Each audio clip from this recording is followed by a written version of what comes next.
মাছ আৰু মাংসই আমাৰ শৰীৰলৈ বেমাৰৰ বীজাণু কঢ়িয়াই আনে। পঞ্চম স্কন্ধ ভাগৱতত কৈছে, যি পিতৃ মাতৃয়ে ল'ৰা ছোৱালী জন্ম দি আধ্যাত্মিক আৰু নৈতিক শিক্ষা দিয়া নাই, সেইসকল পিতৃ মাতৃ উপাধিৰ যোগ্যতা নাই। আপোনাৰ নামটো ক'লে যদি আপুনি উঠি যায়, আপুনি ডাঙৰ নে আপোনাৰ নামটো ডাঙৰ? নৈতিক শিক্ষা, এই আধ্যাত্মিক শিক্ষাৰে আমি যেতিয়ালৈকে সমাজখনত আগুৱাই নিব নোৱাৰিম, তেতিয়ালৈকে পুথিগত জ্ঞানে আমাক কেতিয়াও প্ৰকৃত মানৱ সম্পদ গঢ়ি তুলিব নোৱাৰিব। আমাৰ কিছুমান বুঢ়া বুঢ়ী যাব সময়ত ল'ৰা ছোৱালীয়ে সোধে, দেউতা কি খাব মন গৈছে, মা কি খাব? ৰুচি অনুপাতে ক'ব, পায়ো মোৰ পাৰ মাংস, কোনোবাই ক'ব হাঁহৰ মাংস, কোনোবাই ক'ব খাচী মাংস। যদি আপুনি যাবৰ দিনালৈকে সেই ভাৱ লৈ যায়,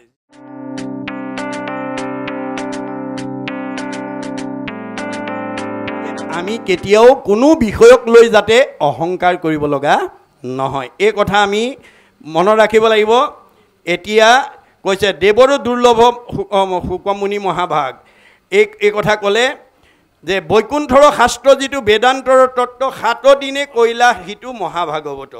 এই বৈকুণ্ঠৰ শাস্ত্ৰ মহাভাগৱত 7 দিনে কৈ দেৱৰ দুৰ্লভ শুকদেৱে পৰীক্ষিতক কেনেকৈ মুক্তিপথ দিলে এই বিষয়ে মোক কোৱা। এতিয়া কৈছে যে এই বৈকুণ্ঠৰ শাস্ত্ৰ 7 দিন মৃত্যুমুখী পৰীক্ষিত।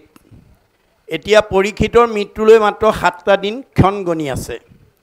পৰীক্ষিতে যদি 7টা দিন ক্ষণ গণি আছে, আমি কেইটা দিনৰ ক্ষণ গণি আছোঁ বাৰু? আমিও 7 দিনে আৰু মনত ৰাখিব দেই। আজি কি বাৰ? বুধবাৰ, অহা মঙলবাৰলৈকে।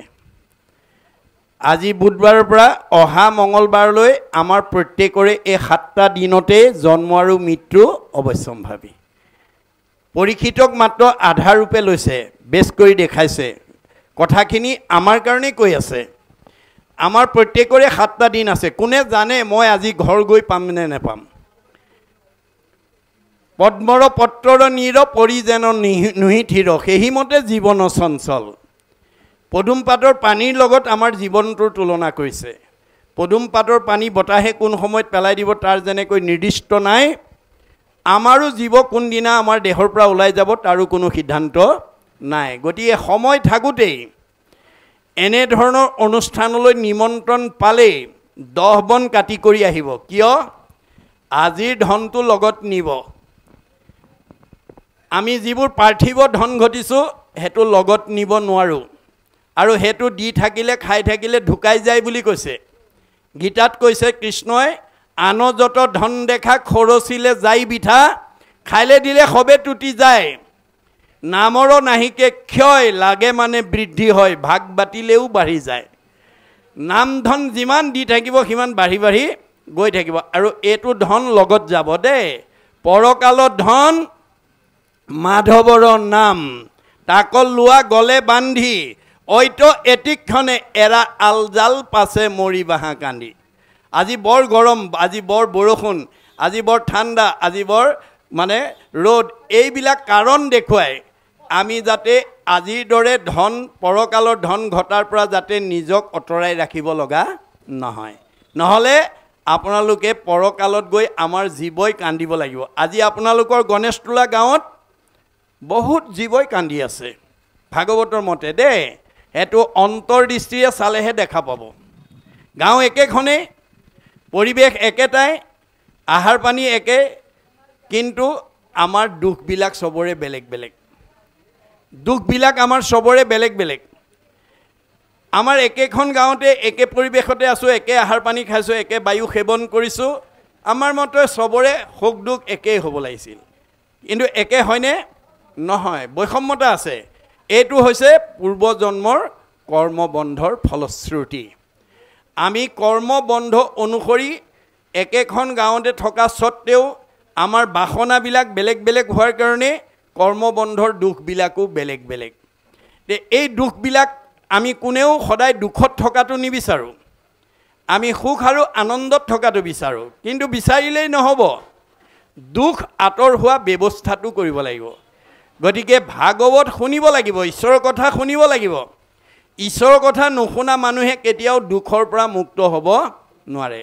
ভাগৱত শুনাৰ লগে লগে ভিদ্যতে হৃদয় গ্ৰন্থি বুলি কৈছে। ছিদ্ৰতে সৰ্ব সঞ্চয় আমাৰ গাঁঠি যিবিলাক লাগি আহিছে জীৱৰ লগত কৰ্মবন্ধ ভাগৱত শুনাৰ লগে লগে খুলি যাব আৰু সকলো সংশয়ৰ পৰা আমি নিজক মুক্ত কৰিব পাৰিম সীমা একেটাই এজন অভাৱমুক্ত এজন অভাৱযুক্ত একেটা সীমাতে এই পৰিৱেশৰ বৈষম্যতা কিয় আহিল এয়া পূৰ্বজন্মৰ মনত ৰাখিব গতিকে পূৰ্বজন্মৰ বাসনাৰ অনুকূলে কৰ্মবন্ধতাৰ দুখবিলাক বেলেগ বেলেগ হোৱাৰ কাৰণে আমি বেলেগ বেলেগ দুখত দুখিত হৈ থাকিবলগীয়া হৈছে গতিকে আমাৰ ভাগৱত শুনাৰ লগে লগে সেই কৰ্ম দুখবিলাকৰ পৰা আমি নিজক মুক্ত কৰিব পাৰিম মাধৱে বুলন্ত সখী শুনা হবে ভেদ মূৰ ভকতিহে কৰে কৰ্মবন্ধ ছেদ আমাৰ কৰ্মবন্ধ দুখৰ পৰা আমি নিজক মুক্ত কৰিব পাৰিম কাপোৰখনৰ পৰা মলি গুচাবলৈ যেনেকৈ চাবোন বা চাৰ্ফ ব্যৱহাৰ কৰিব লাগে আমাৰ জীৱনৰ দুখ দুৰ্গতিৰ পৰা নিজক মুক্ত কৰিবলৈ কৃষ্ণ কথা শুনিব লাগে কৃষ্ণ কথা নুশুনা মানুহ যিমান বিদ্যাৱন্ত ধনৱন্ত শ্ৰীমন্ত সম্পদশালী নহওক কিম্বা সি কৰ্মবন্ধ দুখৰ পৰা অমংগলৰ পৰা কেতিয়াও নিজক মুক্ত কৰি ৰাখিব নোৱাৰে সকলো থাকিলেও অমংগল আহিব সুমংগলেই অমংগল বুলি কৈছে জানা কৃষ্ণ বিনে অমংগলেই সুমংগল কৃষ্ণৰ কীৰ্তনে আপোনাৰ জীৱনলৈ পাৰিবাৰিক জীৱনলৈ দাম্পত্য জীৱনলৈ যুগ্ম জীৱনলৈ সাংসাৰিক জীৱনলৈ সামাজিক জীৱনলৈ নামি অহা দুখ দুৰ্গতিৰ পৰা কোনোবাই যদি নিজক মুক্ত কৰিব বিচাৰে তেতিয়াহ'লে কৃষ্ণ কথাৰ লগত সম্পৰ্ক কৰিব লাগিব কৃষ্ণ কথা বিনে আমি কেতিয়াও নিজক দুখমুক্ত কৰি ৰাখিব নোৱাৰোঁ এয়া হৈছে বেদৰ অভিমত সেইকাৰণে আপোনালোকে প্ৰত্যেকেই জীয়াই থকা আমাৰতো জন্ম হ'লে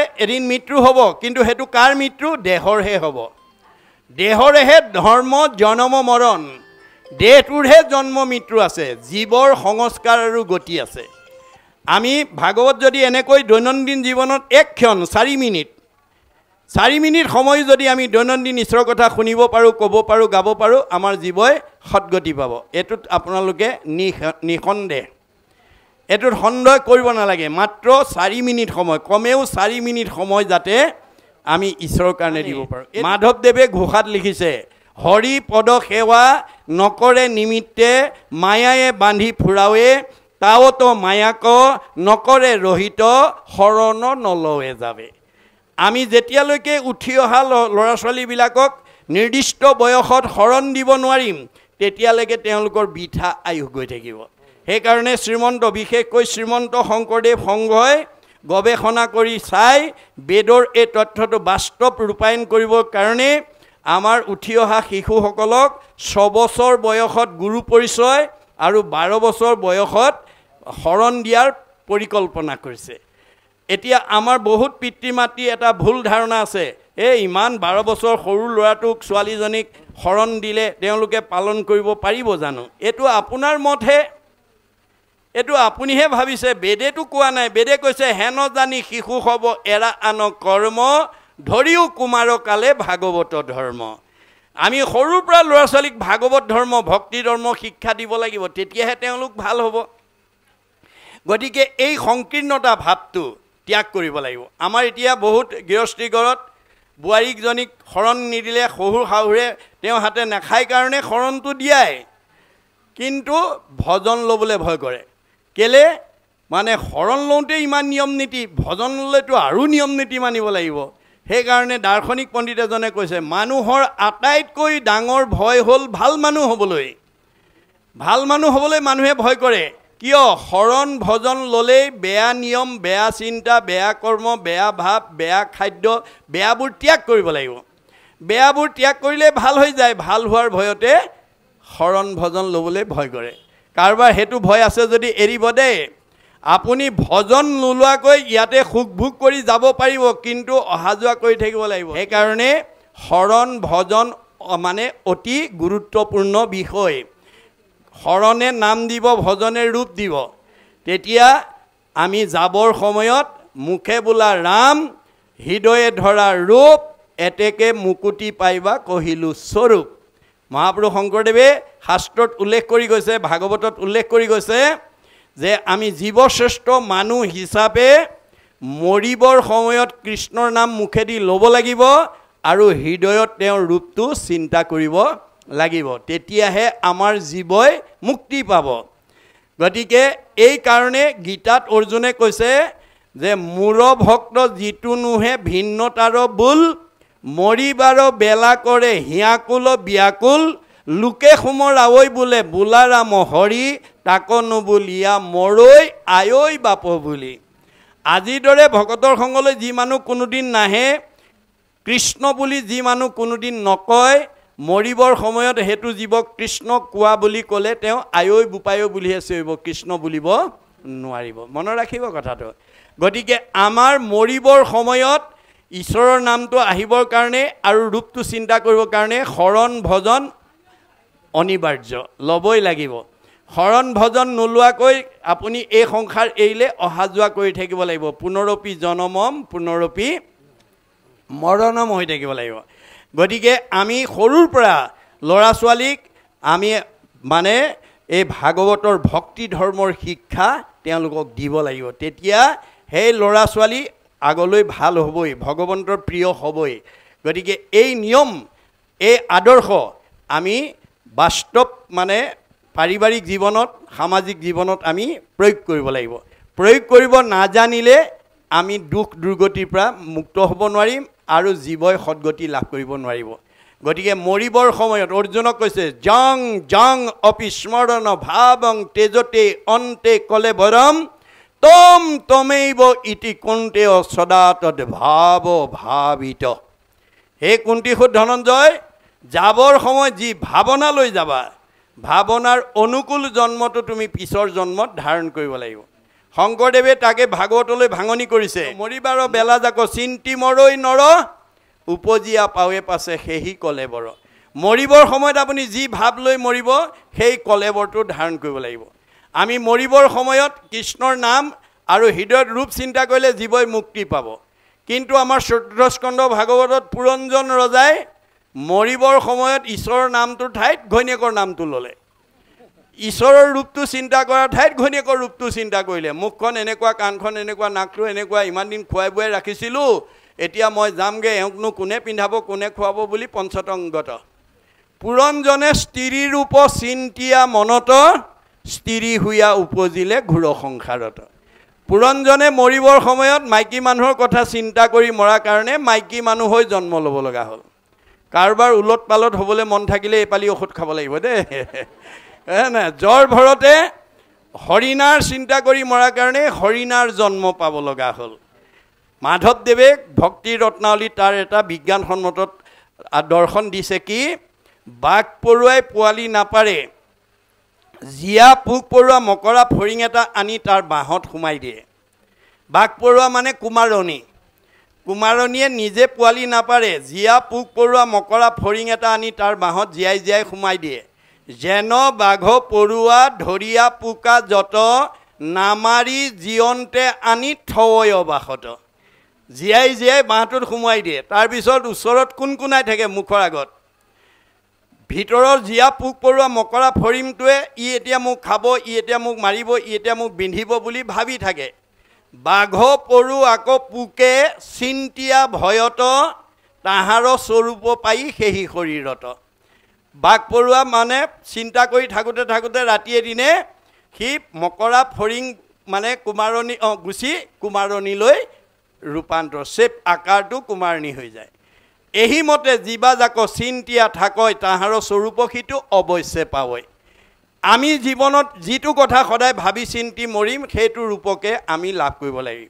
সেইকাৰণে আমাৰ সমাজত এতিয়া বহুত পিতৃ মাতৃ, সমাজৰ বহু অভিজ্ঞ লোকৰ এটা মানে ভুল পৰম্পৰা, এটা ভুল অন্ধবিশ্বাস, এটা কুসংস্কাৰ, এটা জনবিশ্বাসে আমাৰ মনত ডাঙৰকৈ শিপাই আছে। মনত ৰাখিব দেই, এই শিপাডাল উভালিবলৈ যত্ন কৰিব।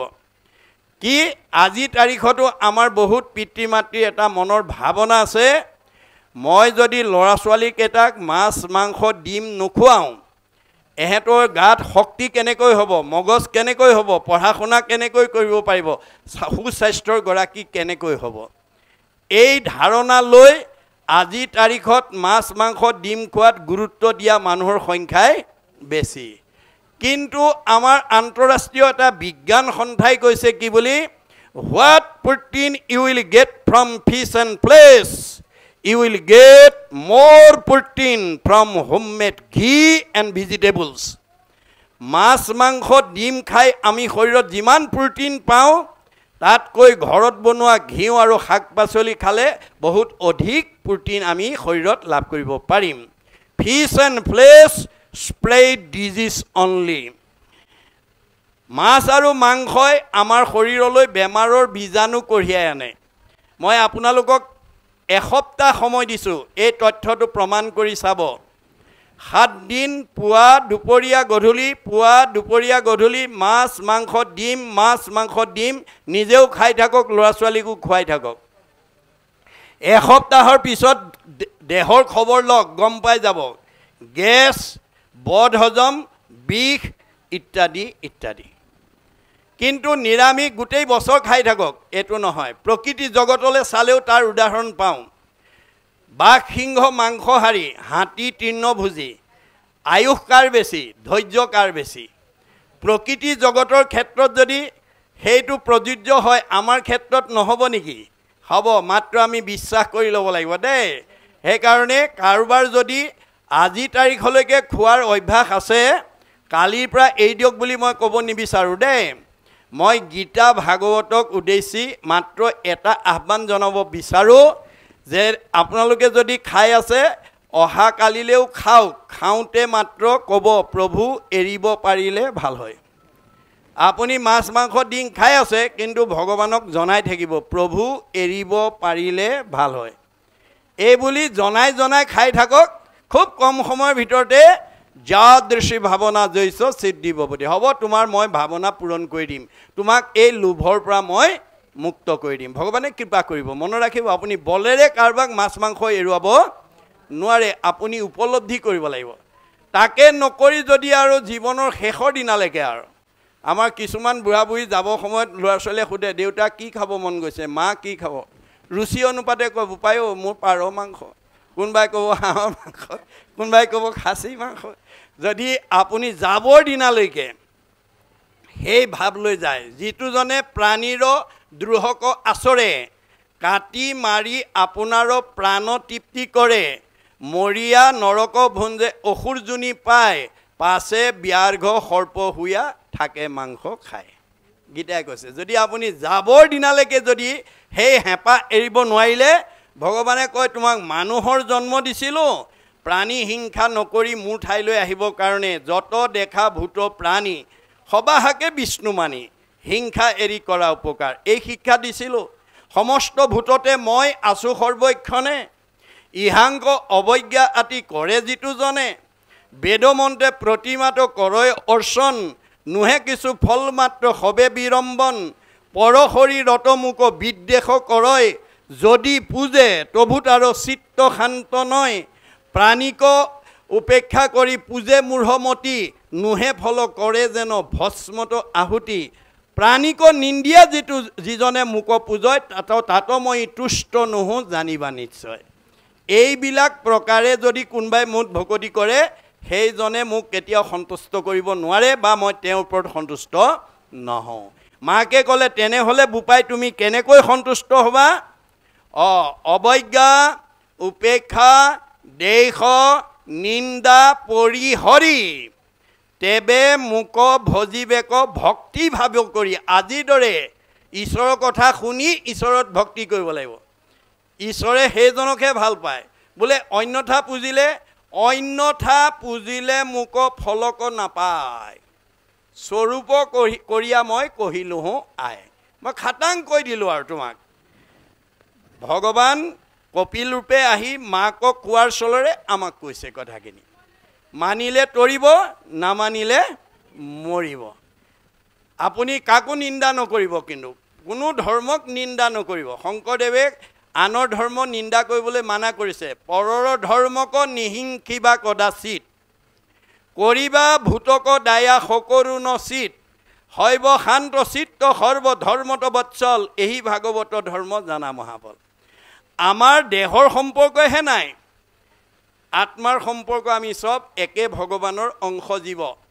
তোমাৰেহে অংশ আমি যত জীৱ যাক তোমাৰ মায়াই প্ৰভু বান্ধিলে আমাক তেওঁৰ মায়াই পাই আপোন পৰ চুত বড় উচ্চ নিচ মতা মাইকী বগা ক'লা এইবিলাক ভাৱ আমাৰ মনত অনাই দিলে আমি ভগৱানক দাবী কৰিব লাগিব কি বুলি দিওঁ উপদেশ ভজো তোমাৰ চৰণে কৰ্মৰ বন্ধন সিন্ধু শ্ৰৱণ কীৰ্তনে তোমাৰ এই কৰ্মবন্ধৰ বান্ধৰ পৰা আমি নিজক মুক্ত কৰিবৰ কাৰণে কৃপা কৰিব লাগিব আমি শ্ৰৱণ কীৰ্তন যাতে কৰিব পাৰোঁ এই ভাৱে আমি ভগৱন্তক আৰাধনা কৰিব লাগিব আৰু আপোনাৰ চকুৰ আগত দেখা ভুলটো আপুনি আঙুলিয়াই থৈ যাব আপোনাৰ তেজৰ সম্বন্ধ নহ'ব পাৰে আপোনাৰ পৰিয়ালৰ নহ'ব পাৰে আপোনাৰ সমাজৰ নহ'ব পাৰে আপোনাৰ ধৰ্মৰ মানুহ নহ'ব পাৰে ধৰ্মৰ ভিন্নতা থাকিব পাৰে পৰিয়ালৰ ভিন্নতা থাকিব পাৰে জাতিৰ ভিন্নতা থাকিব পাৰে আত্মাৰ ভিন্নতা নাই গতিকে আত্মা দৃষ্টিত সঁচা কথাটো কৈ যাব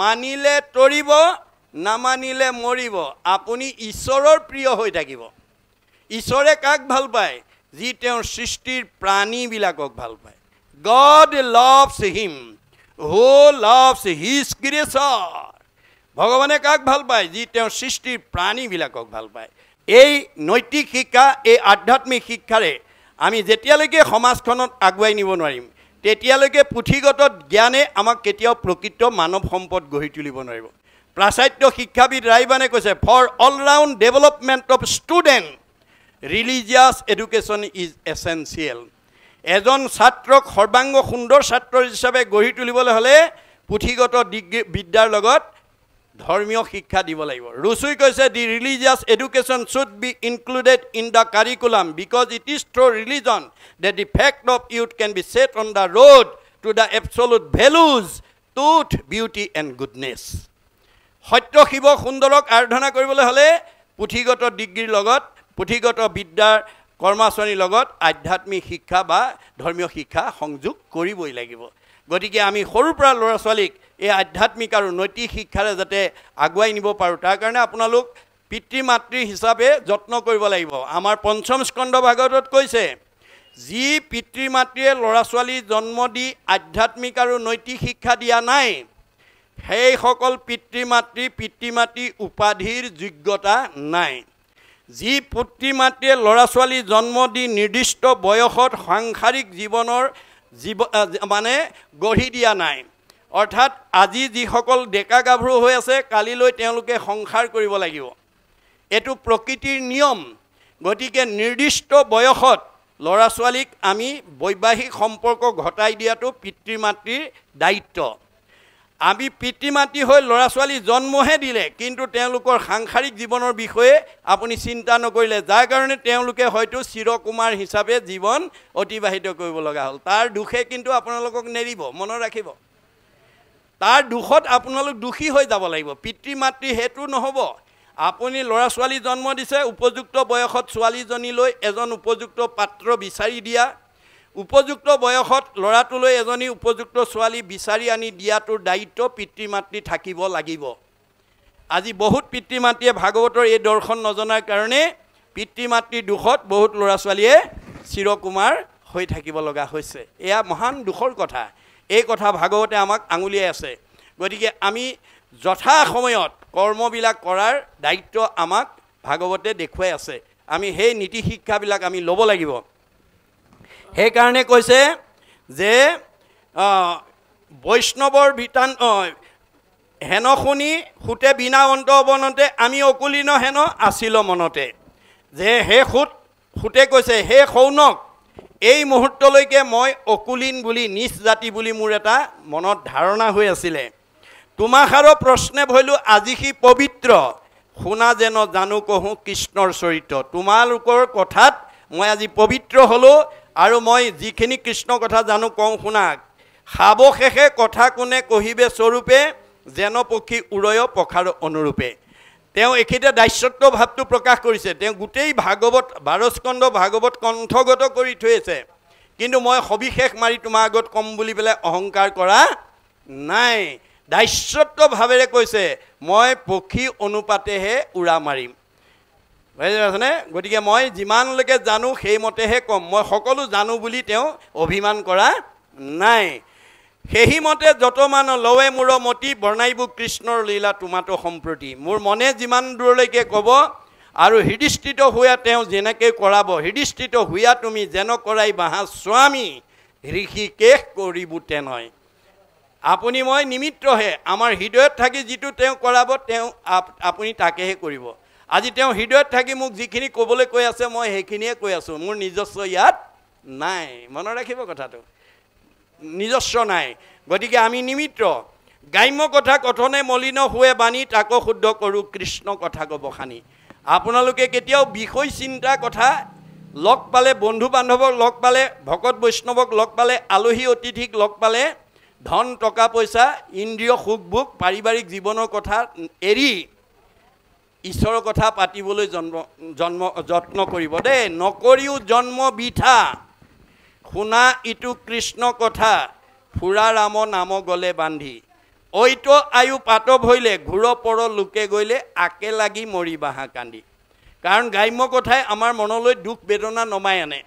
গ্ৰাম্য কথাই আমাৰ জীৱনটো বিষয়মুখী কৰে।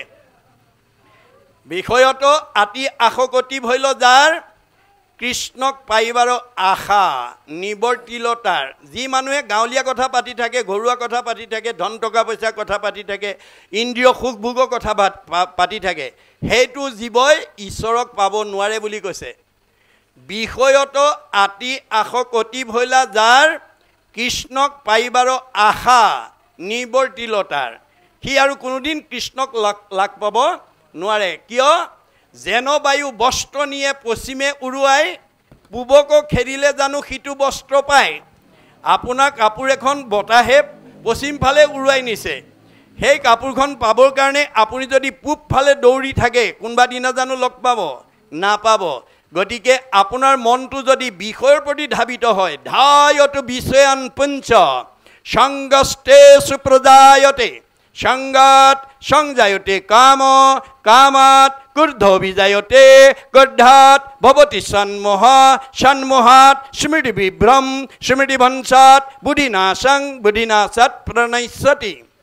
আমাৰ মনটো যেতিয়া বিষয় বাসনাৰ বলি হৈ যায়, বাসনাত যেতিয়া বাধা পৰে তেতিয়া ক্ৰোধ আহে।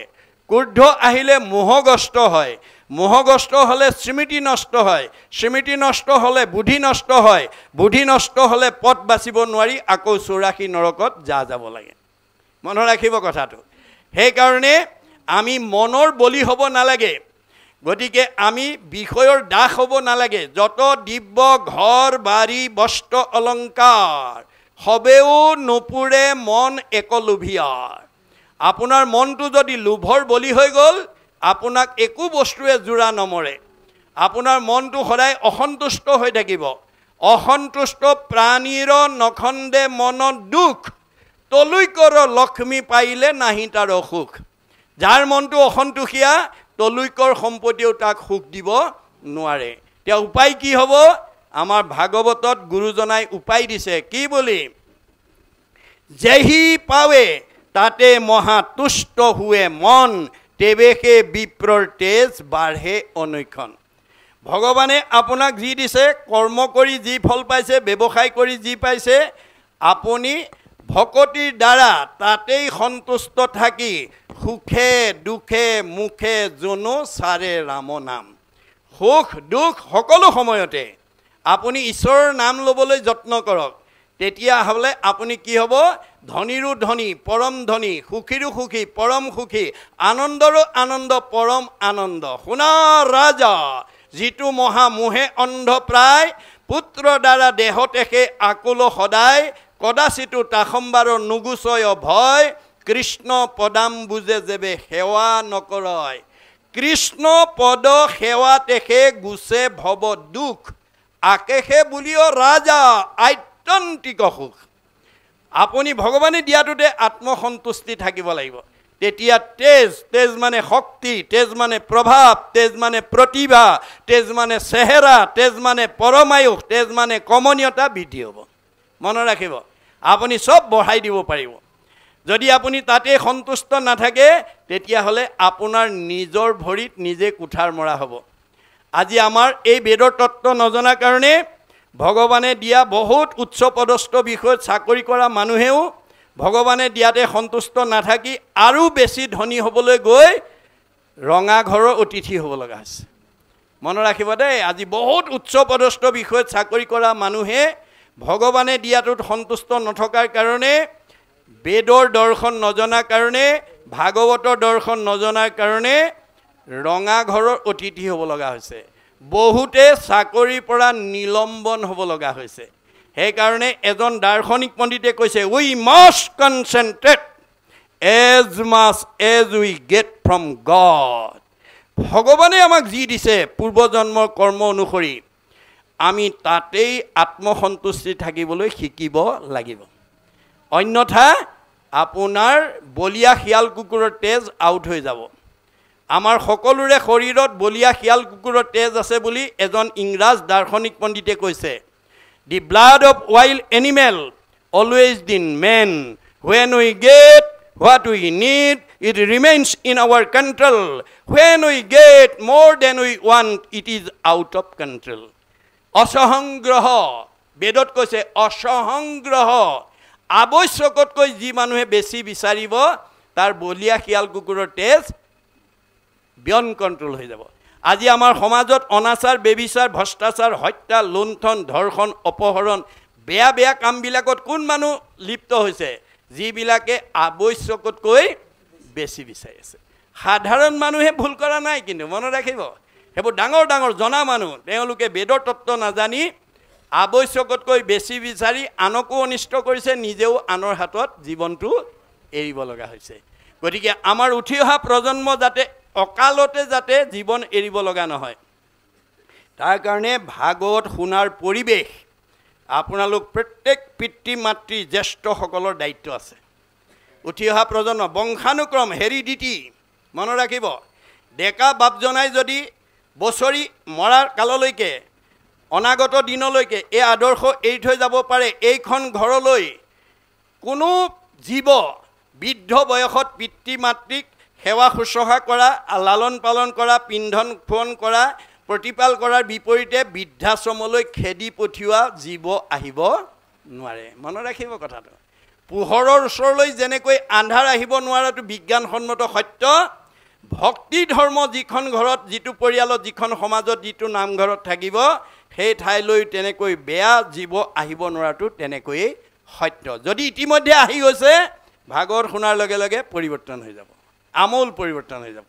গতিকে আপোনালোকে ভাগৱত শ্ৰৱণৰ দ্বাৰা ভূত ভৱিষ্যত সকলো যাতে জীৱক আমি সঠিক পথৰে আগুৱাই লৈ যাব পাৰোঁ। আমাৰ কিবা কাৰণত যদি এখন গাঁৱলৈ বেয়া জীৱ আহিছে, সিও ভাল হৈ যাব। দৈৱবশে যদি সাধুৰ সংগ পায়, নিশ্চয় জানা তাহাৰ স্বভাৱত দূৰ হয়। সাধুৰ সংগই, আজিৰ দৰে সংগই আমাক আমূল পৰিৱৰ্তন আহে।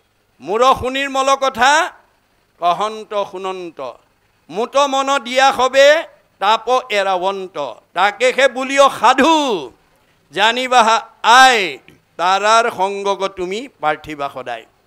আমি সদায় আজিৰ দৰে সংগ পাবৰ কাৰণে ভগৱানক ৰাতিপুৱা সাৰ পায়েই দৰখাস্তটো দিব লাগে দেই। আমাৰ এতিয়া বহুত মানুহে শুবও নাজানে, উঠিবও নাজানে। শুব নজনা, উঠিব নজনা মানুহৰ সংখ্যাই আমাৰ এতিয়া সমাজত বেছি। আমি কেনেকৈ শুব লাগে, কেনেকৈ উঠিব লাগে, মহাপুৰুষে বেদত নিয়ম বান্ধি দিছে। আমাৰ এতিয়া ফেনখন গৰম দিনত ঘূৰি আছে বুলিয়েই, আঁঠুৱাখন তৰি থোৱা আছে বুলিয়েই, কোমল বিচনাখন পাৰি থোৱা আছে বুলিয়েই, পেট ভৰাই খালোঁ বুলিয়েই জপংকৈ গৈ বিচনাখনৰ শুই দিব নালাগে দেই। কাৰোবাৰ যদি সেইটো অভ্যাস আছে, আজি এৰিব। আমি কেনেকৈ শুব লাগে, মহাপুৰুষ মাধৱদেৱে ঘোষাত লিখিছে, দুঃস্বপ্ন নাশন ইটো মাধৱ মাধৱ নাম, দুষ্ট গ্ৰহ ভয় বিনাশন, পৰম সম্পদ ৰূপ জানি মাধৱৰ নাম, সৰ্বদায় কৰি কীৰ্তন। আমি সদায় বিচনাত শুই মহাপুৰুষ মাধৱদেৱে বিশ্বৰ জীৱশ্ৰেষ্ঠ মানুহ তৰিবৰ কাৰণে এখন মানে অমূল্য গ্ৰন্থ লিখি থৈ গৈছে, যাক নামঘোষা বুলি কোৱা হয়, যাত 1000 এফাকি ঘোষা, যাক হাজাৰী ঘোষা বুলি কোৱা হৈছে। পৃথিৱীত ধৰ্মশাস্ত্ৰ আছে যত যত, সবাহাৰে সাৰ আছে ঘোষাৰ মধ্যত। আপুনি জীৱন্ত অৱস্থাত যদি 1000 এফাকি ঘোষাৰ তত্ত্ব উপলব্ধি কৰিব পাৰে, পৃথিৱীত এনেকুৱা এজন দ্বিতীয় ব্যক্তি নোলাব যিজনে আপোনাক যুক্তি তৰ্কত পৰাভূত কৰিব পাৰিব। নামঘোষাৰ ইমান মহিমা আছে। গতিকে আপুনি 1000 এফাকি ঘোষাৰ এফাকি ঘোষা হ'লেও গাবলৈ অভ্যাস কৰিব। কেতিয়াবা আপোনাৰ পাৰিবাৰিক জীৱন, দাম্পত্য জীৱন, যুগ্ম জীৱন, সাংসাৰিক জীৱন, সামাজিক জীৱনৰ প্ৰতিক্ৰিয়াৰ ভাৱনাই ছাতিপুতি লাগি থাকে, টোপনি নাহে, বহুত দেৰিলৈকে টোপনি নাহে। তেতিয়া আপুনি যিমান ঘোষা মুখস্থ আছে, যিমান কীৰ্তন মুখস্থ আছে, যিমান বৰগীত মুখস্থ আছে, যিমান দিহানাম মুখস্থ আছে, আপুনি গাওক। কম সময়ৰ ভিতৰত চাউণ্ড স্লিপ আহি যাব আপোনাৰ। মনত ৰাখিব কথাটো, মনত ৰাখিব। যদি কেতিয়াবা তেনেকুৱা দুৰ্দিন নামি আহে, আপুনি ঈশ্বৰৰ নাম গাবলৈ যত্ন কৰক। সাৰ পোৱালোঁ বুলিয়ে কিছুমান মানুহে চকু মোহাৰি কামৰ ধান্দাত নামিয়ে লৈ আহি যায়। সেইটো স্বভাৱ আছে যদি এৰিব। আমি কেনেকৈ নামি আহিব লাগে সাৰ পালে, আমাক ভাগৱতত উল্লেখ কৰিছে যে যিজন ভগৱন্তই 3টা গুণৰ নাম লৈ আমাৰ দেহত অৱস্থান কৰি আছে। ব্ৰহ্ম, পৰমাত্মা, ভগৱন্ত, একে তত্ত্ব, একৰেখে 3 নাম, লক্ষণ ভেদত। 3টা গুণনাম লৈ আমাৰ প্ৰত্যেকৰ দেহতে ভগৱান অৱস্থান কৰি আছে। ব্ৰহ্মৰূপে চৈতন্য কৰি ৰাখে। আপুনি দুৰ্ঘোৰ টোপনি গ'লেও আপুনি জীয়াই থাকে। এজন টোপনি যোৱা মানুহে ক'ব পাৰে নেকি মই জীয়াই আছোঁ নে মৰিলোঁ? নোৱাৰে। আপোনাৰ পূৰা টোপনি অহাৰ পিছত আপুনি মৰিলে নে জীয়াই আছে আপুনি ক'ব নোৱাৰে। তৎসত্ত্বেও আপোনাক জীয়াই ৰাখে কোনে? পৰম ব্ৰহ্ম শক্তিয়ে। মনত ৰাখিব। সাৰ পোৱাৰ লগে লগে চকুৰে দেখে, কাণেৰে শুনে, মুখেৰে খায়, হাতেৰে কৰে, ভৰিৰে যায়। ইন্দ্ৰিয়বিলাকক সচেতন কৰি ৰাখে কোনে? পৰমাত্মাই। সৃষ্টি স্থিতি প্ৰলয়ৰ গৰাকী ভগৱন্তই যথাকৰ্ম তথা ফল দিবৰ কাৰণে হৃদয়তে অৱস্থান কৰি আছে। গতিকে সাৰ পোৱাৰ লগে লগে সেইজন থকা ঠাইলৈ হাত দুখন লৈ যাব। তেওঁ ক'ত থাকে? সমস্ত ভূতৰে মই আছোঁ হৃদয়ত। হৃদয়লৈ হাত দুখন লৈ আপুনি ক'ব, প্ৰভু তোমাৰ কৃপাতহে সাৰ পাই উঠিলোঁ। ভগৱানৰ কৃপা নহ'লে গণেশতোলা গাঁৱৰ আজি আমুকা বোলে বিচনাতে গ'ল, সাৰেই নাপালে। তামুকী বোলে বিচনাতেই গ'ল, আজি সাৰেই নাপালে। আপুনি যে সাৰ পাইছে, যিজনে আপোনাক সাৰ পোৱালে সেইজনক প্ৰথমতে চিন্তা কৰিব, প্ৰভু তোমাৰ কৃপাতহে সাৰ পাই উঠিলোঁ। আজিৰ দিনটো ৰাতিপুৱা শুই উঠাৰ পৰা গধূলা খোৱালৈকে মোৰ এইকেইটা কামৰ আঁচনি আছে। কেওটা কামৰ কৰ্ম আঁচনিত যাতে মই সফল ৰূপায়ণ হ'ব পাৰোঁ। আমাৰ প্ৰত্যেকৰে ৰাতিপুৱা শুই উঠাৰ পৰা গধূলা খোৱালৈকে কি কাম কৰিব আগদিনাই ভাবি থৈ দিয়ে। সেইকাৰণে চকু মোহাৰি জাপ মাৰি নামি আহে বহুতে, নাই। কিন্তু আপোনাৰ কামৰ আশা কোনে পূৰণ কৰিব সেইটো কথা নাজানে। আমাৰ ভাগৱতে কৈছে, যত ধৰ্ম কৰ্ম কৰা কৃষ্ণত অৰ্পণ, তেবে অপ্ৰয়াসে সিজিবে ক প্ৰয়োজন। ভগৱানে কৈছে তোমাৰ মনৰ কামনা মইহে পূৰণ কৰিম। মই পূৰ্ণ কাম, তুমি অকাম। মই স্বতন্ত্ৰ, তোমালোক পৰতন্ত্ৰ। তোমালোকে বহুত দিনৰ পৰা ক'ৰবালৈ যাম বুলি ভাবি থাকিলেও নিৰ্দিষ্ট দিনা যাব নোৱাৰিব পাৰা যদি মই যাব নিদিওঁ। খাম বুলি বাঢ়ি লোৱা ভাত কাঁহীও খাবলৈ নাপাব পাৰা যদি মই খাব নিদিওঁ। শুম বুলি পাৰি লোৱা বিচনাখনতো শুবলৈ নাপাব পাৰা যদি মই শুব নিদিওঁ। মই স্বতন্ত্ৰ, তোমালোক পৰতন্ত্ৰ। মই পূৰ্ণ কাম, তোমালোক অকাম। গতিকে তোমালোকৰ মনৰ কামনা পূৰণ কৰিবলৈ হ'লে মোত অৰ্পণ কৰি কৰ্ম কৰিবলৈ শিকিবা। মই গুৰুৰূপে ভাগৱতত নিয়ম বান্ধি থৈ আহিছোঁ। মনত ৰাখিব কথাটো। আপোনাৰ দৈনন্দিন জীৱনৰ কৰ্মৰ সফল ৰূপায়ণ তেওঁ কৃপা নহ'লে আপুনি কৰিব নোৱাৰিব। তেওঁ অৰ্পণ কৰি দিব। আৰু 24 ঘণ্টাৰ ভিতৰত তোমাৰ একান্ত ভকতৰ সংগত স্বাদত অমৃতময় পৰম আনন্দৰস পান কৰি জন্ম জন্মান্তৰ কাৰণে মই যাতে অকণমান পুণ্য আজিৰ দিনটোত ল'ব পাৰোঁ, তাৰ কাৰণে তুমি মোক ভকতৰ সংগ দিবা। মাধৱদেৱে ধন টকা পইচা বিচৰা নাই। কি বিচাৰিছে? কৃপাৰ সাগৰ দেয়কী নন্দন, পুৰিও মনৰ কাম, ভকতৰ সংগ সদা নুগুচুক, মুখে তোৱা গুণ নাম। আপুনি প্ৰতিদিনাই যাতে এক ক্ষণ ভগৱন্তৰ নাম ক'ব পৰা, গাব পৰা, শুনিব পৰা এটা সুবিধা ভগৱন্তৰ পৰা বিচাৰিব। আৰু সকলো দায়িত্ব তোমাৰ ওপৰত অৰ্পণ কৰি উঠিলোঁ। কৃষ্ণ বুলি সোঁ ভৰিটো নামি আহিব। সোঁ ভৰিটো ভক্তিৰ প্ৰতীক। কৃষ্ণ বুলি নামি অহাৰ লগে লগে যিটোজনে যাই নাম উচৰি তাৰ পাছে পাছে ভ্ৰমন্ত হৰি আপুনি কৃষ্ণ বুলি কৈ যোৱাৰ লগে লগে কৃষ্ণ আপোনাৰ পিছত যাবলৈ বাধ্য কৃষ্ণই কৈছে মোতকৈ মোৰ নামটো শ্ৰেষ্ঠ শংকৰদেৱে কৈছে আপোনাৰ মোতকৈ আপোনাৰ মোৰ নামটো শ্ৰেষ্ঠ আমি এতিয়া ভাগৰ শুনি আছো বাহিৰৰ পৰা যদি ইয়াত শুনি থকা এগৰাকী আই বা বাপক কোনোবাই যদি অতি জৰুৰী কামত লগ পাবৰ কাৰণে বিচাৰে যাৰ নামটো কয় তেওঁ উঠি যাব আপোনাৰ নামটো ক'লে যদি আপুনি উঠি যায় আপুনি ডাঙৰ নে আপোনাৰ নামটো ডাঙৰ আমি বুজিব লাগিব মোতকৈ মোৰ নামটোহে ডাঙৰ মোৰ নামটো ল'লে যদি মই উঠি যাওঁ এইটো যদি সঁচা কথা হয় ভগৱন্তৰ নাম লোৱা ঘৰখনলৈ ভগৱন্ত আহিব নাহে আহিব সেই সঁচা কথাটো উপলব্ধি কৰিব লাগিব সেই সঁচা কথাটো উপলব্ধি কৰিব লাগিব উপলব্ধি নহ'লে সংস্কাৰ নহয় আমাৰ মাধৱদেৱে কৈছে পাপ কৰি অনুতাপ উপজিলে যাৰ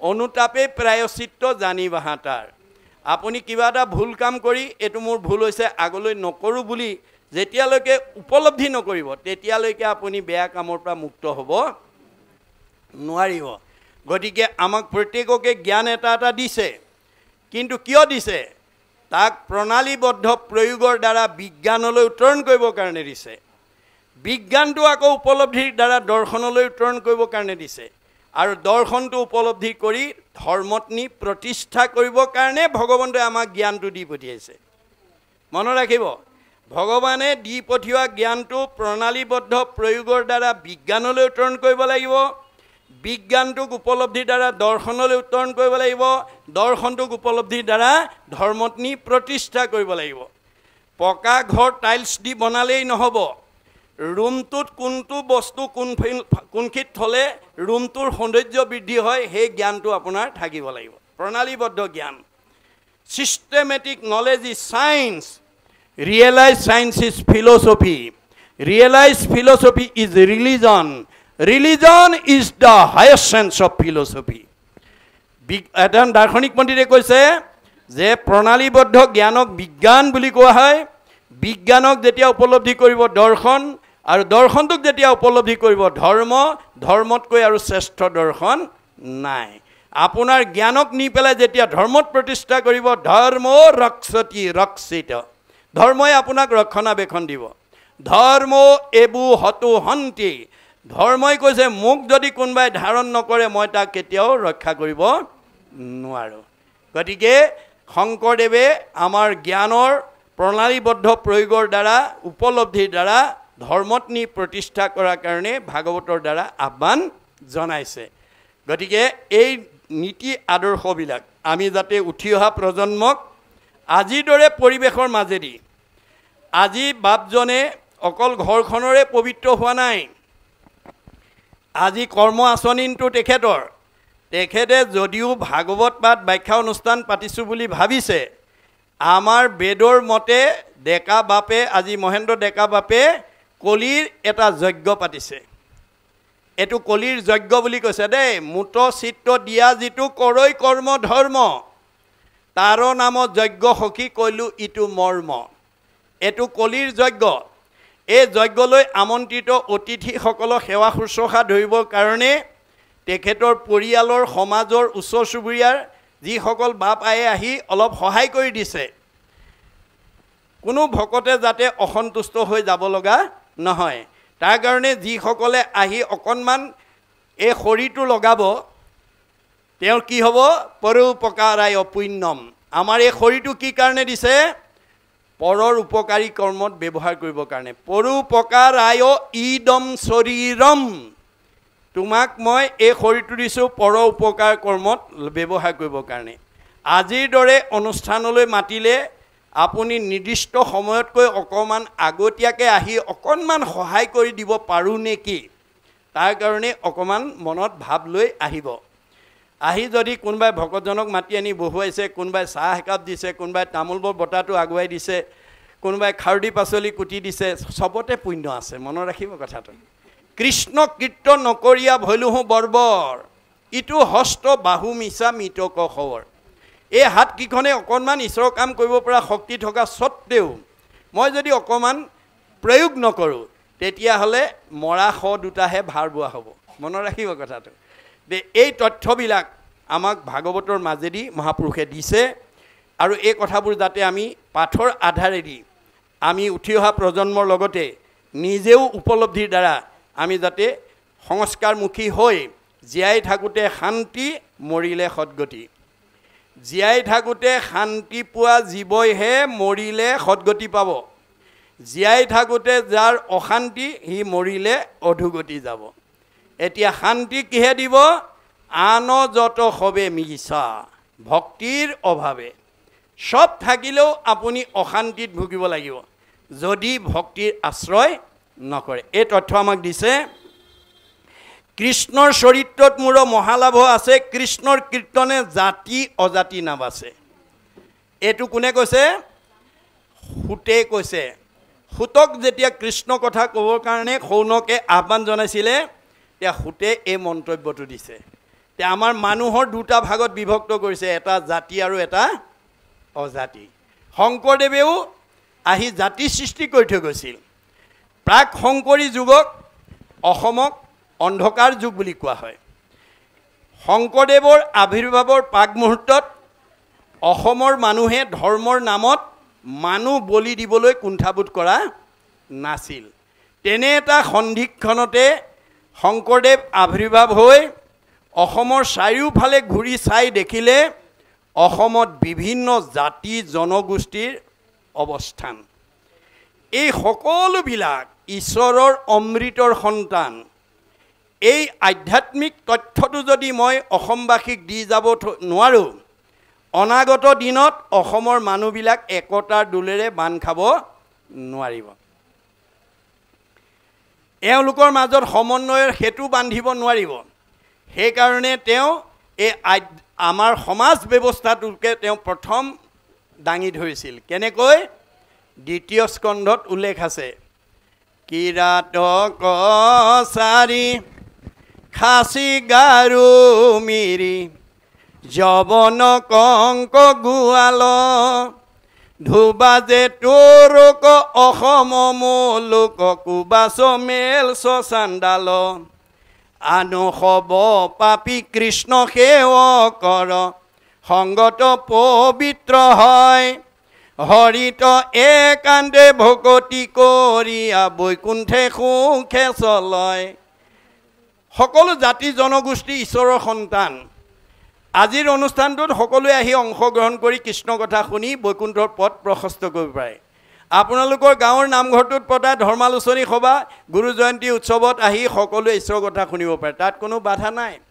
সেইকাৰণে আমি আত্মা দৃষ্টিত যে একেখন পৰিয়ালৰ পৰা আহিছোঁ একেজনৰ পৰা আহিছোঁ একে ঠাইলৈ যাম এই কথাটো বুজাই দিবৰ কাৰণে তেওঁ সমাজ সংস্কাৰ পথটো তুলি লৈ প্ৰথমতে কি কৰিছিল সকলো জাতি জনগোষ্ঠীৰ পৰা ভকতক সংস্কাৰ কৰি লৈ আহিছিল কেনেকৈ সংস্কাৰ কৰি আনিছিল ভগৱন্তৰ হাজাৰটা নামৰ পৰা এটা এটা নাম দি লৈ আহিছিল আনি সমাজক চিনাকি কৰি দিছিল কি বুলি হেৰা সমাজৰ লোকসকল মই এয়া গাৰুৰ ভকত আনিছোঁ দেই তোমালোকে এওঁক আজিৰ পৰা গাৰু বুলি নিন্দা নকৰিবা এওঁ ঈশ্বৰৰ অমৃতৰ সন্তান এওঁক আজিৰ পৰা তোমালোকে গোবিন্দ আতৈ বুলিবা এয়া মই নগাৰ ভকত আনিছোঁ এওঁক আজিৰ পৰা তোমালোকে নৰোত্তম আতৈ বুলিবা এয়া মই যবনৰ ভকত আনিছোঁ এওঁক আজিৰ পৰা তোমালোকে জয় হৰি আতৈ বুলিবা এয়া মই কাৰ্বিৰ ভকত আনিছোঁ এওঁক আজিৰ পৰা তোমালোকে ভোলাই আতৈ বুলিবা এয়া মই জয়ন্তীয়াৰ ভকত আনিছোঁ এওঁক আজিৰ পৰা তোমালোকে মাধৱ আতৈ বুলিবা এয়া মই হীৰাৰ ভকত আনিছোঁ এওঁক আজিৰ পৰা তোমালোকে মথুৰা দাস আতৈ বুলিবা এয়া মই আহোমৰ ভকত আনিছোঁ এওঁক আজিৰ পৰা তোমালোকে নৰহৰি আতৈ বুলিবা এয়া মই কছাৰীৰ ভকত আনিছোঁ এওঁক আজিৰ পৰা তোমালোকে বলাই ৰমাই বুলিবা এয়া মই মিচিঙৰ ভকত আনিছোঁ এওঁক আজিৰ পৰা তোমালোকে পৰমানন্দ আতৈ বুলিবা এয়া মই দেউৰীৰ ভকত আনিছোঁ এওঁক আজিৰ পৰা বৈকুণ্ঠ আতৈ বুলিবা এয়া মই কৈবৰ্তৰ ভকত আনিছোঁ এওঁক আজিৰ পৰা পূৰ্ণানন্দ আতৈ বুলিবা এয়া মই বনিয়াৰ ভকত আনিছোঁ এওঁক আজিৰ পৰা তোমালোকে হৰিদাস আতৈ বুলিবা এয়া মই কোচৰ ভকত আনিছোঁ এওঁক আজিৰ পৰা তোমালোকে মুৰাৰী আতৈ বুলিবা এয়া মই কলিতাৰ ভকত আনিছোঁ এওঁক আজিৰ পৰা তোমালোকে গোপাল আতৈ বুলিবা। এয়া মই ভুটিয়াৰ ভকত আনিছোঁ, এওঁক আজিৰ পৰা তোমালোকে দামোদৰ আতৈ বুলিবা। এয়া মই মুছলমানৰ ভকত আনিছোঁ, এওঁক আজিৰ পৰা তোমালোকে শ্যামকাই আতৈ বুলিবা। তাৰ পৰা অপ্ৰভংশ হৈ চান্দখাই হৈছে। এয়া মই নাপিতৰ ভকত আনিছোঁ, এওঁক আজিৰ পৰা তোমালোকে নাৰায়ণ ঠাকুৰতা বুলিবা। এয়া মই তিৱাৰ ভকত আনিছোঁ, এওঁক আজিৰ পৰা তোমালোকে সুদাম আতৈ বুলিবা। এয়া মই কায়স্থৰ ভকত আনিছোঁ, এওঁক আজিৰ পৰা তোমালোকে সতাই আতৈ বুলিবা। এয়া মই ব্ৰাহ্মণৰ ভকত আনিছোঁ, এওঁক আজিৰ পৰা অনন্ত কণ্ডলী সাৰ্বভৌম ভট্টাচাৰ্য বুলিবা। এইধৰণে সকলো জাতি জনগোষ্ঠীৰ পৰা ভকতক সংস্কাৰ কৰি আনি এটা জাতি বৰ্ণ বৈষম্যহীন জাতি সৃষ্টি কৰি ঘোষণা দিছিল। কি বুলি? অহৰিক ভজয় যিটো তাকে বোলে জাতি, কৃষ্ণত বিমুখ যিটো সেহিহে অজাতি। এটা জাতি আৰু এটা অজাতি। ঈশ্বৰক ভজিলে জাতি, ঈশ্বৰ বিমুখী অজাতি। মানুহৰ দুটা ভাগতে বিভক্ত কৰিছে। গতিকে এই তথ্য মহাপুৰুষে আমাক দি থৈ গৈছে।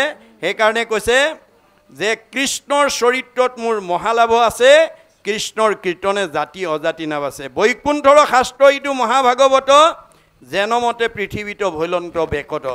এই বৈকুণ্ঠৰ মহাভাগৱত শাস্ত্ৰ পৃথিৱীলৈ কেনেকৈ আহিলে?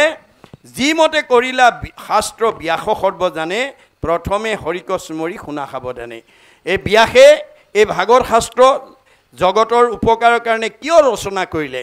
মনত তোমালোকে ঈশ্বৰক ধ্যান কৰি, ঈশ্বৰক স্মৰণ কৰি সাৱধানে শুনিবা দেই। এই সাৱধানতাটোৰ বিশেষ তথ্য আছে। আজি আপোনালোক সকলোকে ডেকা বাপে ভাগৱত শুনিবলৈ মাতিছে। ভাগৱত শুনিলেই আমাৰ চবৰে পুণ্য হ'ব। কিন্তু যদিও আমি চবেই একেটা উদ্দেশ্যতে আহিছোঁ, আমাৰ কিন্তু নম্বৰ চবৰে সমান নহ'বও পাৰে। যদি আমি শুনাৰ নিয়মটো নাজানো, আমি কেনেকৈ শুনিব লাগে? ভগৱন্ত কৃষ্ণই অৰ্জুনক কোৱাৰ চলেৰে কৈছে, হেৰা সখা, জীৱনৰ যিটো দিনত, যিটো মুহূৰ্তত তুমি মোৰ পৰম মংগল গুণানুকীৰ্তন শুনিবা, সেইদিনাখন তোমাৰ জন্ম জন্মান্তৰ কাৰণে পুণ্য হ'ব। কিন্তু কেনেকৈ শুনিব লাগে শুনা। অপৰম মংগল নাম যিপুনো শ্ৰদ্ধায়ে শুনৈ, হৰৈ পাপ তাহাৰ দুগুণ, ঐ অনিচ্ছাত এক গুণ, শ্ৰদ্ধাত দুগুণ নাম, এহি মতে বুজিবা অৰ্জুন। যিমান শ্ৰদ্ধাই শুনিব দুগুণ পাপৰ পৰা মুক্ত হ'ব, পুণ্যৰ নম্বৰটো বেছি হ'ব দেই। আৰু অন্য মনস্ক হৈ শুনিলে এগুণ পুণ্যহে আপুনি অৰ্জন কৰিব পাৰিব। গতিকে সাৱধানতা অৱলম্বন কৰিব লাগিব। আমি বাস্তৱ জগতখনলৈ যদি এই কথা চাওঁ, দেখা পাম এতিয়া মেট্ৰিকৰ আৰু হাই ছেকেণ্ডেৰী ৰিজাল্ট ইতিমধ্যে দিলে। আপোনালোকে দেখিছে স্কুল একেখনেই, ছাত্ৰ ছাত্ৰী একেখন স্কুলৰে, পঢ়ুৱা মাষ্টৰ একেকেইজনেই, প্ৰশ্ন কাকত একেখনেই, কিন্তু ফলাফল বেলেগ বেলেগ। একেখন স্কুলৰ মাষ্টৰে পঢ়ুৱা, একেখন স্কুলৰে ছাত্ৰই একেখন প্ৰশ্নৰ উত্তৰ লিখি কোনোবাই ষ্টেণ্ড কৰিছে, কোনোবাই ডিষ্টিংশ্যন পাইছে, কোনোবাই ষ্টাৰ পাইছে, কোনোবাই লেটাৰ, কোনোবাই ফাৰ্ষ্ট ডিভিজন, কোনোবাই ছেকেণ্ড ডিভিজন, কোনোবাই থাৰ্ড ডিভিজন, কোনোবাই ফেইল কৰিছে। গণ্ডগোল ক'ত লাগিল? ৰহস্য ক'ত? স্কুল একেখনে। এই ৰহস্য ভেদ কৰিবলৈ ভাগৱত শুনিবলৈ আহিব লাগিব।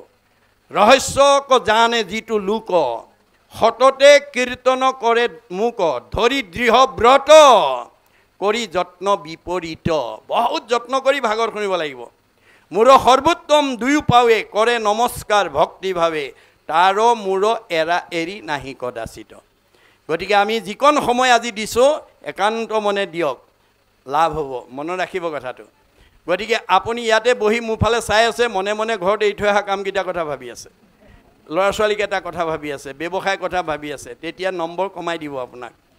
কাৰণ আমাৰ লগত দুজন কেৰণী ৰাখিছে, 14জন সাক্ষী ৰাখিছে ভগৱানে। শ্ৰদ্ধেয় ভুৱনে লোক আছে যতমানে, সবাহাৰে ন্যায় নীতি দেখে বিদ্যমানে, চিত্ৰগুপ্ত নামে দুয়ো লিখক নিৰ্ভয়, সবাহাৰে পাপ পুণ্য তেৰে য কৰয় গুপুত পাপক গুপ্ত লিখকে লিখয় দেখা মানে পাপচিত্ৰ লিখন্ত নিশ্চয় 14 জন সাক্ষীদাৰ থাকয় লগত ভান্দিব নোৱাৰে পাপ পুণ্য আছে যত আমাৰ প্ৰত্যেকৰ লগত 14 জন সাক্ষী আৰু 2 জন কেৰণী ৰাখিছে দেই মাধৱদেৱে সকিয়াই দিছে তুমি মোক ভান্দা তোমাক মই ভান্দু 14 সাক্ষীক ভান্দিব কোনো উপায় আপুনি মোৰ চকুত ধুলি মাৰিব পাৰিব ময়ো আপোনাৰ চকুত ধুলি মাৰিব পাৰিম কিন্তু আমাৰ লগত নিয়োগ কৰি থকা 14 জন সাক্ষী 2 জন কেৰণী কোনো ঠগিব কত কত থৈছে চকুৰ লগত সূৰ্য দেৱতা কাণৰ লগত দগদিকপাল নাকৰ লগত অশ্বিনী কুমাৰ মুখৰ লগত অগ্নি দেৱতা জিভাৰ লগত বৰুণ দেৱতা ছালৰ লগত ইন্দ্ৰ দেৱতা হাতৰ লগত ছালৰ লগত বায়ু দেৱতা হাতৰ লগত ইন্দ্ৰ দেৱতা ভৰিৰ লগত বিষ্ণু দেৱতা সেইকাৰণে আমি ভৰিত সেৱা কৰোঁ ভগৱান ক'ত থাকে চৰণত থাকে গুজ্জত মিত্ৰ দেৱতা লিংগত প্ৰজাপতি বুদ্ধিৰ লগত ব্ৰহ্মা চিত্ৰৰ লগত বাসুদেৱ মনৰ লগত চন্দ্ৰ অহংকাৰ লগত ৰুদ্ৰ এই 14 জন সাক্ষী দেৱতা আমাৰ লগত ৰাখিছে 2 জন কেৰণী চিত্ৰ আৰু গুপ্ত চিত্ৰই দেখা পাববোৰ লিখে দেই এতিয়া মই দেখিছোঁ আপোনাৰ চবেই মোৰ ফালে চাই আছে মই ভাবিছোঁ ঠিকে আছে আৰু মোৰ মতে চব ঠিকে আছে কিন্তু কোনোবাই মোৰ মুখলৈ চাই আছে মনে মনে অন্য কথা ভাবি আছে এতিয়া ইমান দীঘলীয়াকৈ ভাষণ ব্যাখ্যা দি থাকিলে খোৱা সময়ে যাবগৈ এতিয়া দিগদাৰে হ'ব এতিয়া এনেকুৱাও কোনোবাই হয়তো ভাবি আছে তেতিয়া গুপুত কেৰণীয়ে ভাবিব এওঁ মুখলৈ চাই থকা হয় মনে মনে এইকেইটা কথা ভাবি আছিলে নম্বৰ কাটি দিব দেই আপোনাৰ এতিয়া সেইটো আমি ক'ব নোৱাৰিম আৰু গুপুত কেৰণীহে এই প্ৰতিবেদনখন কোনদিনা নিব পঞ্চম স্কন্ধ ভাগৱতত লিখা আছে কালসৰ্পে চুম্পিয়া আচয় পৃষ্ঠভাগে চেগচাই কোনোদিনা ধৰিবেক ৰাগে কোনোমতে নৰৱে নেৰাৱে টানো হাত কৃষ্ণত ভকতি যেবে নকৰে সাক্ষাৎ আজিৰ দৰে কৃষ্ণ ভকতি নকৰা কোনো জীৱই কাল নামৰ সৰ্পটোৰ হাতৰ পৰা হাত সাৰিব নোৱাৰিব যিদিনাখন শেষ খুঁটটো মাৰিব 24 তত্ত্বৰ দেখা দৃশ্যমান দেহটো মাটিত পৰি থাকিব কাষ্ঠ যেন থাকিবেক মাটিত পৰিয়া আমাৰ দেহৰ পৰা যিদিনাখন কৃষ্ণ ওলাই যাব আত্মা ওলাই যাব সেইদিনা আমাৰ 24 তত্ত্বৰ দেহটো মাটিত পৰি থাকিব তাৰ পৰা 16 তত্ত্বৰ এটা দেহ ওলাই যাব এইটো মানে লিংগ দেহ বা সূক্ষ্ম দেহ বুলি কৈছে ইংৰাজীত কয় ডিজায়াৰ বডি বাসনা কঢ়িয়াই নিয়া দেহ এইটো আনচিন ইয়াক চকুৰে নেদেখে গতিকে ইয়াত কেইটা তত্ত্ব থাকে একাদশ ইন্দ্ৰিয় আৰু 5টা বিষয় লিংগ দেহ বুলি তাক জানিবা নিশ্চয় একাদশ ইন্দ্ৰিয় পঞ্চ জ্ঞানেন্দ্ৰিয় পঞ্চ কৰ্মেন্দ্ৰিয় পাঁচে পাঁচে 10 মনে সতে 11 আৰু 5টা বিষয় ৰূপ ৰস গন্ধ স্পৰ্শ শব্দ এই 16টা তত্ত্ব আমাৰ লগত 14 জন সাক্ষী 2 জন কেৰণীয়ে আপুনি জন্মৰ পৰা মৃত্যুলৈকে কিমান ভাল কাম কৰি কিমান পুণ্য অৰ্জন কৰিলে আৰু কিমান বেয়া কাম কৰি পাপ অৰ্জন কৰিলে তাৰ প্ৰতিবেদনৰ ফাইলটো লগত লৈ যাব দেই লগত লৈ যাব লৈ গৈ বিচাৰপতি জমৰ টেবুলত ফাইল আপ কৰি দিব লগে লগে জম ৰজাই ফাইল খুলি জমা খৰচ উলিয়াব আপুনি 2টা বস্তুহে নিব পাৰিব যিমান পকা ঘৰ বনালে গাড়ী মটৰ কিনিলে সম্পত্তি কিনিলে সব ইয়াতে থাকিব দেই পুত্ৰ ভাৰ্যা ঐশ্বৰ্য থাকিবে ঐত পৰি পাপ পুণ্য দুই যাব লগত সত্তৰি আজি কৰা পুণ্যটো লগত যাব এটো কোনো হানি কৰিব নোৱাৰে মনত ৰাখিব আপুনি জীৱনত কিমান কৃষ্ণ কথা শুনি কিমান উপকাৰ কৰি পুণ্য অৰ্জন কৰিছে এটো আপুনিহে জানিব তাৰ 2টা ভাগ গুচি যাব এটা হৈছে পাপ আৰু এটা পুণ্য পাপ মানে জমা পুণ্য মানে জমা পাপ মানে খৰচ জমা খৰচ লৈ যাব লাগিব গতিকে তেওঁ জমা খৰচ উলিয়াই যদি পুণ্যৰ টোপোলা বেছি লয় আপগ্ৰেড ওপৰলৈ যাব দেই যদি পাপৰ টোপোলা বেছি লৈ যায় ডিগ্ৰেড তললৈ আহিব লাগিব এইটোৱে জন্ম চকৰি চক্ৰবত পৰিৱৰ্তনতে দুখানিছ সুখানিছ এই ভাগৱত শুনি আমি যাতে পুণ্যৰ টোপোলাটো বেছি লৈ যাব পাৰোঁ তাৰ কাৰণে গুৰুত্ব দিব লাগিব যিজন ব্যাসক ভগৱন্তই বেদজ্ঞ শাস্ত্ৰজ্ঞ টিকালজ্ঞ পণ্ডিত কৰি পঠাইছিল ধ্যানত ভগৱন্তক সাক্ষাৎ কৰিব পৰা দক্ষতা দি পঠিয়াইছিল সেইজন ব্যাসো এদিন বদৰিকাশ্ৰমত অশান্তিৰ মন এটা লৈ বহি থাকিব লগা হৈছিল দিনেক পূৰ্বতে পৰাশৰ সুত ঋষি বদৰিকাশ্ৰমত আচন্ত ব্যাস বহি উগুলত হুগুল মন নাহি সুখ শান্তি নপান্ত উপায় একো মনে গুণী গান্থি ইমান এজন পণ্ডিত লোক হৈও তেওঁ মনৰ যিটো অশান্তি সেইটো তেওঁ ভাবি চিন্তি উত্তৰ পোৱা নাছিল ব্ৰহ্মজ্ঞান চিন্তন্ত মনত নাহি সুখ নপান্ত কৃষক মনত মিলে দুখ ব্ৰহ্মজ্ঞান সম্পন্ন ব্যক্তি হৈও মনলৈ কিয় দুখে প্ৰভাৱ পেলাইছে এই কথা তেওঁ বিচাৰি পোৱা নাছিল অধুমুখে আছে বসি হুয়া নিশবদ সেই বেলা তৈত্যাসী মিলিল নাৰদ তেওঁ তললৈ মূৰ কৰি মন মাৰি বহি থকা অৱস্থাতে ব্যাসৰ ওচৰলৈ নাৰদ মুনি আহিছে কেনেকৈ আহিছে হাতে বিনা যন্ত্ৰ মুখে ৰাম নাম হৃদয়ত কৃষ্ণ মূৰ্তি স্ফূৰ্তি অবিশ্ৰাম তেওঁ বিনত ভগৱন্তৰ নাম লৈ আনন্দ মনেৰে এটা উজ্জ্বল পৰিৱেশ লৈ তেওঁ আহিছে প্ৰেমে দবৈ চিত্ত আতি ৰোমাঞ্চ শৰীৰ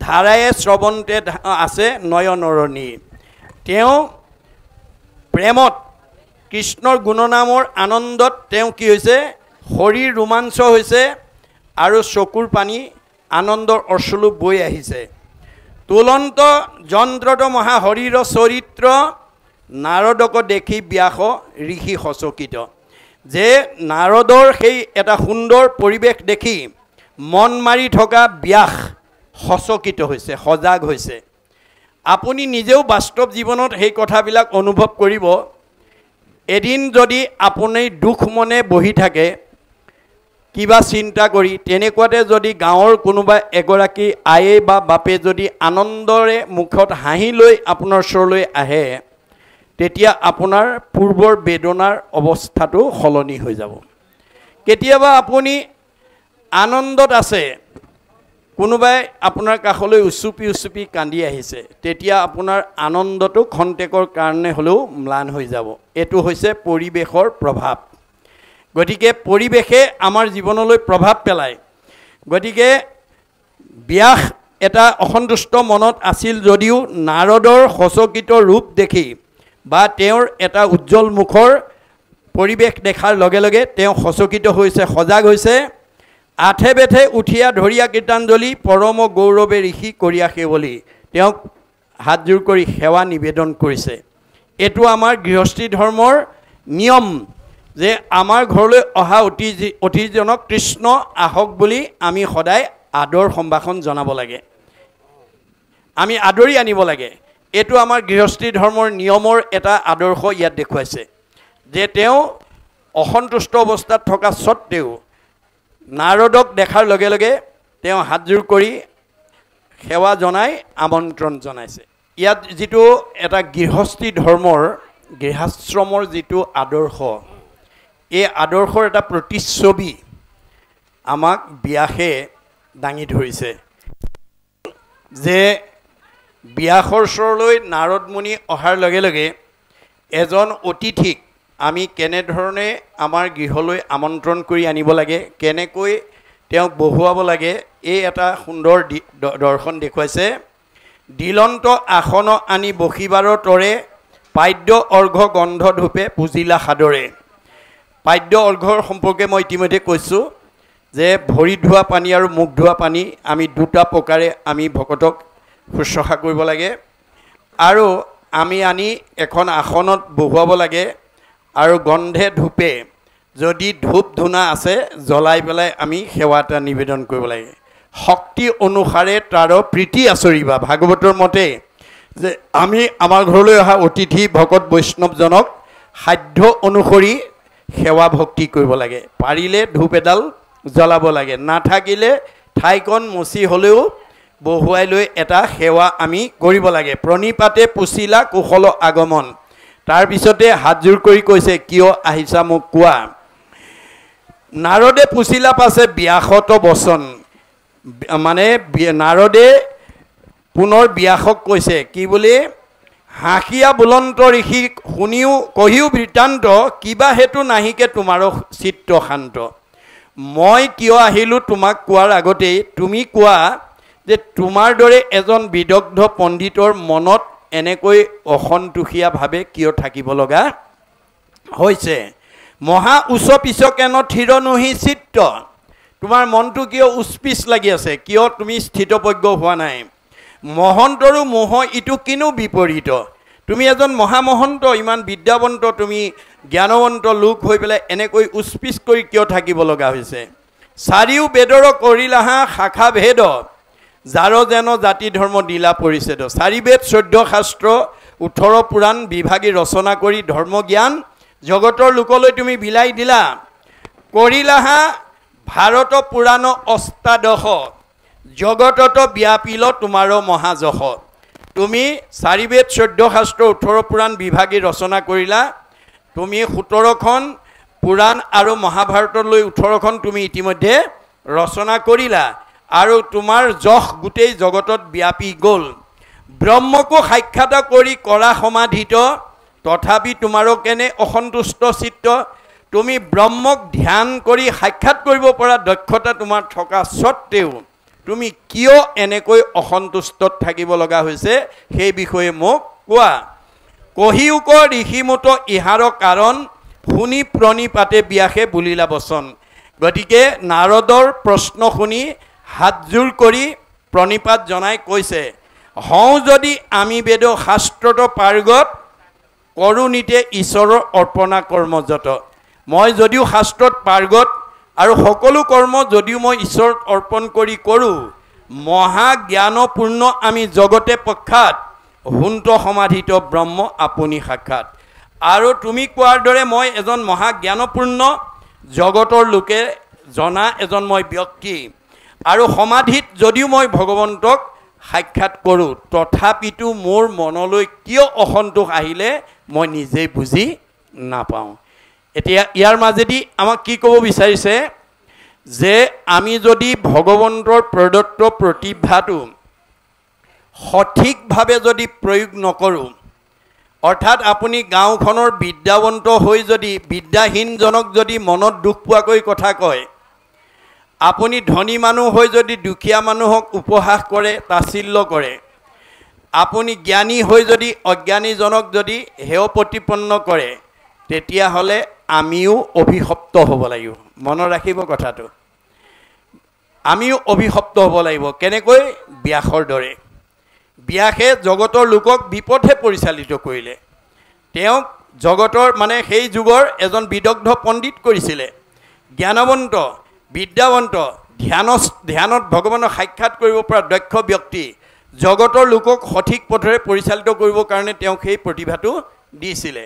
কিন্তু তেওঁ কি কৰিলে? জগতৰ লোকক বিপথে পৰিচালিত কৰিলে। তেওঁ পশুৰ বলি দি ধৰ্ম আচৰণ কৰিবলৈ শিকালে, হিংসা ধৰ্ম শিকাই দিলে। ফলত কি হ'ল? মানুহবিলাক স্বাভাৱিকতে লম্পট, ভোগবাদী, বস্তুবাদী। হাঁহ পাৰ ছাগলী বলি দিলেই স্বৰ্গসুখ পায় বুলি কোৱাৰ লগে লগে চব জঁপিয়াই পৰিলে। গতিকে সিজিল তোমাৰো ঋষি পৰম অন্যায়, নাহি সুস্থ চিত্ত তব সেহি অভিপ্ৰায়। এই যে তুমি ভুল পথে পৰিচালিত কৰিলা, এই কাৰণে তোমাৰ পাপ সিজিলে। আপুনি মই যদি তেনেকুৱা ভুল কৰোঁ, আপোনাৰ মোৰ জানো পাপ নহ'ব? হ'ব। মনত ৰাখিব কথাটো। কেতিয়াও আনক আমি বেয়া বুদ্ধি দিব নালাগিব, বেয়া জ্ঞান দিব নালাগিব, কেতিয়াও মানুহক হিংসা অন্যায় ঠগ প্ৰবঞ্চনা কৰিব নালাগিব। কৰিব পাৰিব, আপোনাৰ পাপ হ'ব। পাপ আয় পৰ পীড়নম। কাক অন্যায় কৰিব? চবতে তেওঁৱেই আছে, কৰ্মফলে বিভিন্ন ৰূপত আছে। গতিকে পাৰিলে সহায় কৰিব লাগে, অপকাৰ কৰিব নালাগে। এইটোৱেই ভাগৱতৰ মত। এই মতেদি আমি যাতে অনাগত দিনত আমাক ভগৱন্তই যাক যেনেকুৱা জ্ঞান বুদ্ধি বিদ্যা সামৰ্থ্য দিছে, আমি পাৰিলে কাৰোবাক উপকাৰ কৰিব, কাকো হিংসা নকৰিব। এইটোৱেই হৈছে ভাগৱতৰ ধৰ্ম। এই নীতি শিক্ষা আমি যাতে উঠি অহা প্ৰজন্মক, প্ৰত্যেকখন ঘৰৰ প্ৰত্যেক জ্যেষ্ঠসকলে মনত ৰাখিব দেই। আপোনালোকে জ্যেষ্ঠসকলে কনিষ্ঠসকলৰ ওপৰত দৃষ্টি ৰাখিব। এইটো ভাগৱতৰ দৰ্শন। জ্যেষ্ঠজনে কৰে যদি গৰিহিত কৰ্ম, অন্য অন্যে ভাবে তাকো সেহি মহাধৰ্ম। কনিষ্ঠসকলে, অনুজসকলে, অগ্ৰজসকলে কি কৰিছে চাই থাকে, আৰু সেইটোকে ধৰ্ম বুলি অনুকৰণ কৰে।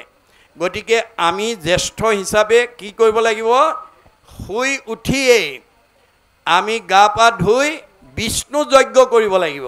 মনত ৰাখিব, আমাৰ গুৰুজনাৰ দৰ্শন মতে, বেদৰ দৰ্শন মতে ঘৰখনৰ জ্যেষ্ঠসকলে শুই উঠি গা পা ধুই ধূপ ধূনা জ্বলাই উপাসনা কৰিব লাগিব, ঈশ্বৰৰ উপাসনা কৰিব লাগিব। উপাসনা কৰি মনটো শুদ্ধ কৰি লোৱাৰ পিছতে ভূত যজ্ঞ অৰ্থাৎ পঞ্চভূতৰ দেহাটো ৰাখিবৰ কাৰণে খোৱা বোৱা কৰিব লাগিব। মনত ৰাখিব দেই, প্ৰথমতে আমি ঈশ্বৰ উপাসনা কৰিব লাগিব।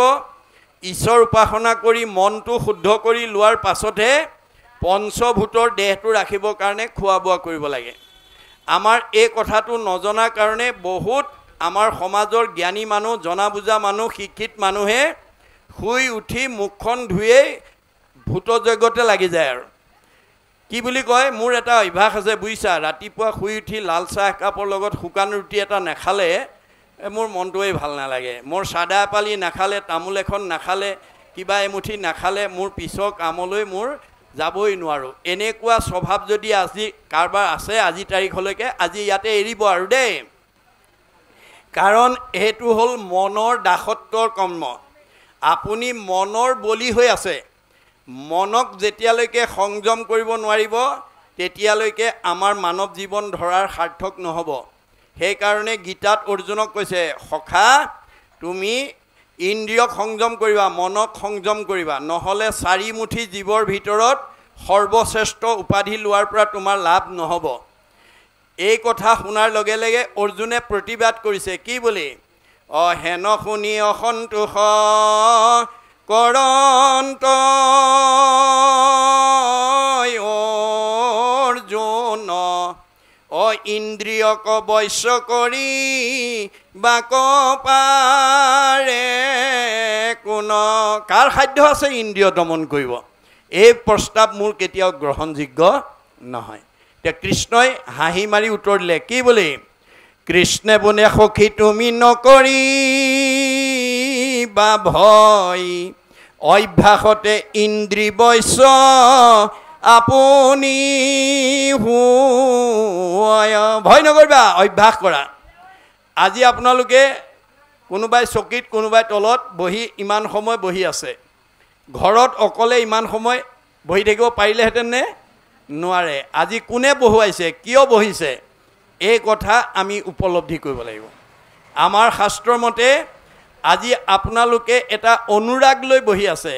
স্বপৰম অনুৰক্তি, ঈশ্বৰেই ভক্তি। ভক্তি কাৰোবাক দেখুৱাই দিয়া বস্তু নহয়। ঈশ্বৰৰ কথা জানিবৰ কাৰণে, ঈশ্বৰৰ কথা শুনিবৰ কাৰণে, ঈশ্বৰৰ কৰ্ম কৰিবৰ কাৰণে, ঈশ্বৰৰ স্থান পাবৰ কাৰণে, ঈশ্বৰৰ ৰূপ দৰ্শনৰ কাৰণে মনৰ যিটো অনুৰাগ সেইটোৱে হৈছে ভক্তি। ই আমাক 6টা প্ৰমোচন দিব দেই। প্ৰথমতে অনুৰাগ, আগ্ৰহ, তাৰপিছত ৰতি, তাৰপিছত প্ৰীতি, তাৰপিছত ভক্তি, তাৰপিছত শান্তি, তাৰপিছত মুক্তি। আমাৰ জীৱই মুক্তি পাব, এইকেইটা ক্ৰম অতিক্ৰমি যাব লাগিব। আজি আপোনালোকে অভ্যাস কৰাৰ কাৰণে ইমান সময় বহি আছে, আৰু আগ্ৰহ লৈ বহি থকাৰ কাৰণে ৰতি হ'ব পাৰিছে, ৰথ হ'ব পাৰিছে। ৰথ হোৱাৰ লগে লগে আপোনালোকৰ মনলৈ আনন্দ আহিছে, আনন্দ অহাৰ লগে লগে ভক্তি আহিব, ভক্তি অহাৰ লগে লগে জীৱই শান্তি পাব, শান্তি পোৱা জীৱই মুক্তি পাব। এয়াই হৈছে ভাগৱতৰ ক্ৰম, এয়াই হৈছে গীতা ভাগৱতৰ ক্ৰম। গতিকে এইমতে যাতে আমি অনাগত দিনত আমাৰ নিজৰ জীৱনৰ লগতে আমাৰ পৰিয়ালৰ সকলোৰে জীৱনবিলাক আমি এনেকুৱা আদৰ্শৰে যাতে আগুৱাই নিব পাৰোঁ, তাৰ কাৰণে যত্ন কৰিলেই আমাৰ মানৱ জন্ম ধৰাৰ সাৰ্থকতা হ'ব। সকলোলৈকে এই আহ্বানেৰে আজি সময়ৰ প্ৰতি দৃষ্টি ৰাখি আমি ইমানতে আজি আলোচনা চক্ৰ সামৰিছোঁ।